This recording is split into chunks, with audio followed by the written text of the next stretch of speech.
Nonetheless, Geno talked about Caitlin Clark again and sort of gave some backhanded compliments. Like he talked about how she connects to the audience, which was good. He talked about how she's tough, like Paige Beckers. He threw Paige in there as well.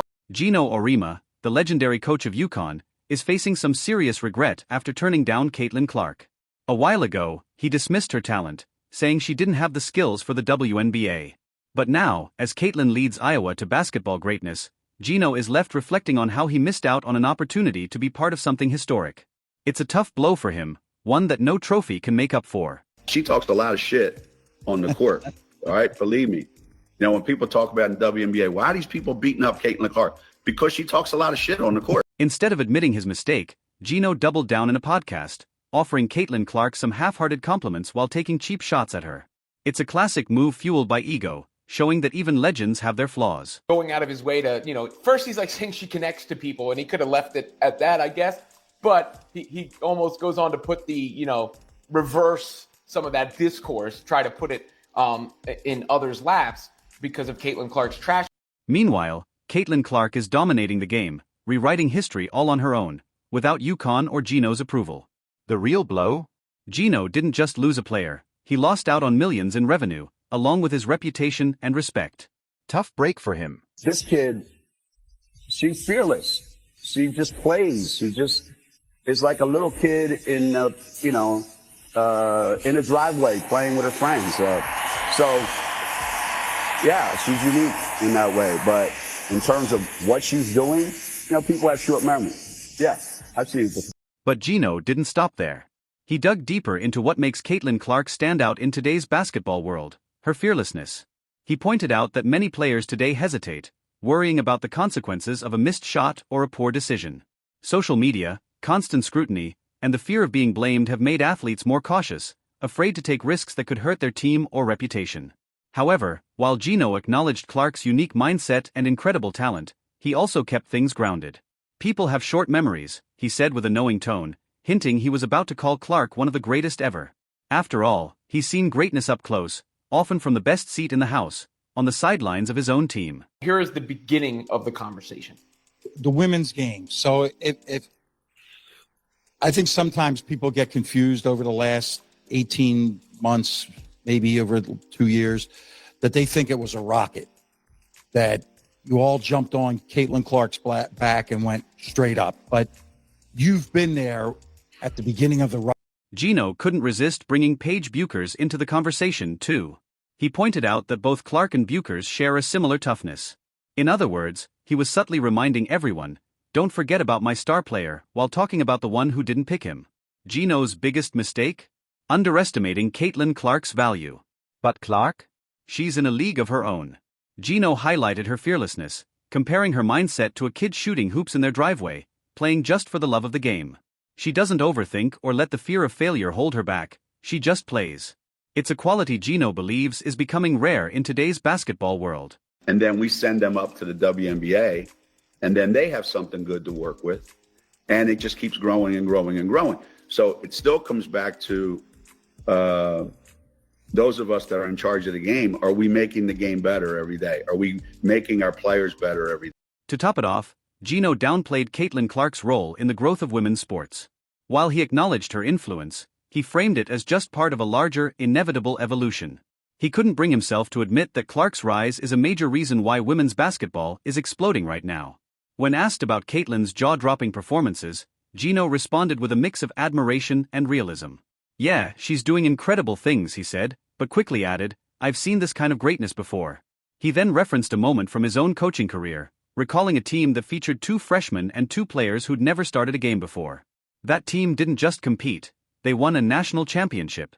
It wasn't just one player leading the way, but the contributions and poise of those players that made a groundbreaking difference. Geno Auriemma could be the reason why Caitlin Clark is definitely not joining the unrivaled 3-on-3 basketball league. We finna unpack it all. Oh, Geno Auriemma, master coach, part-time businessman, and full-time expert at putting his foot in his mouth.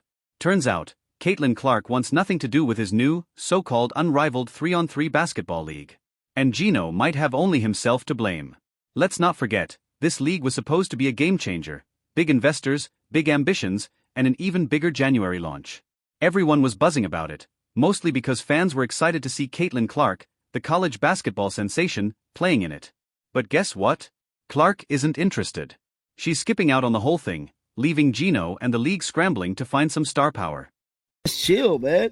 But that is not the case. Many people want Caitlin Clark to join this league to possibly, play basketball, be more entertainment for her. But now many Caitlin Clark fans took to Twitter to actually poke fun at Geno Auriemma.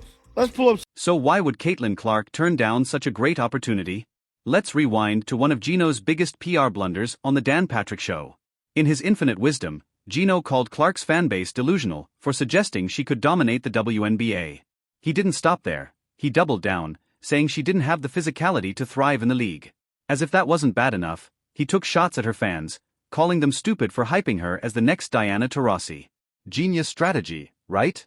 Geno ended up insulting the biggest star in women's basketball and her most loyal supporters. She doesn't need to play for that whack job.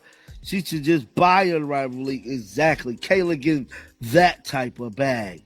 CC probably isn't this vindictive, but if it was me, if they wanted me outside, I'll demand a full retraction and apology from Geno for his comments on the Dan Patrick Show. Twitter has become a battleground of sarcasm, with many questioning why Caitlin Clark would play for someone who doesn't believe she can handle physical play. One fan even joked she should buy the league and rename it Unrivaled Genius. It doesn't help that Geno isn't just a consultant, he's a part owner of the league, and now his involvement is a major red flag. Clark's decision to stay away from this league isn't only about protecting her body, it's also a strong response to Geno's dismissive comments about her. She doesn't need his league, and she definitely doesn't want the backlash of being linked to someone who publicly downplayed her talent. As the league prepares for its big launch in January, it's clear that without Clark, the event could flop. Geno likely thought he was untouchable, but his words are coming back to bite him, with empty seats and fading interest. For someone so proud of his long career, it's impressive how quickly he's tarnished his reputation with a few thoughtless remarks. Remember when Geno appeared on the Dan Patrick Show and ripped into Clark's fanbase, calling them delusional and stupid for believing she could succeed in the WNBA? He even went on to say Clark didn't have the body for the league and would struggle with its physicality. Insulting the biggest star in women's basketball seems like a strange business move, but that's exactly what he did. Caitlin has better things to do. Why does he want a player he doesn't think has the physicality? To make matters worse, Geno's own words are coming back to haunt him. He claimed that Paige Buchers, another rising star, would face similar challenges in the WNBA, but added that her game might translate better than Clark's. But let's be honest, this isn't about skills or physicality. It's about Geno making a mess of things, then wondering why no one wants to work with him. Meanwhile, the Unrivaled League is set to launch in January, but without Clark, it's shaping up to be more unremarkable than anything. Sure, they have some big names like Angel Reese, but let's not kid ourselves, she can't carry the league on her own. Fans wanted Caitlin, investors wanted Caitlin, and now that she's not on board, the league's future is looking as shaky as a house of cards in a windstorm. And you're a great college player, like Caitlin was, the delusional fan base that follows her disrespected the WNBA players by saying she's going to go in that league and tear it apart. There were actually odds on she's third or fourth in betting odds on being MVP at the WNBA. Geno Auriemma is going through a rough patch lately.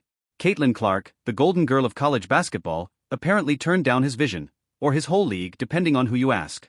His frustration isn't just about basketball, it's about the millions he could have made if Clark had lived up to the massive hype surrounding her.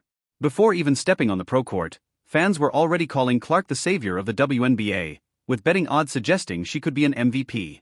Geno, of course, saw this as a golden opportunity. Fresh face for the league, endless endorsements, and a major boost to his own brand.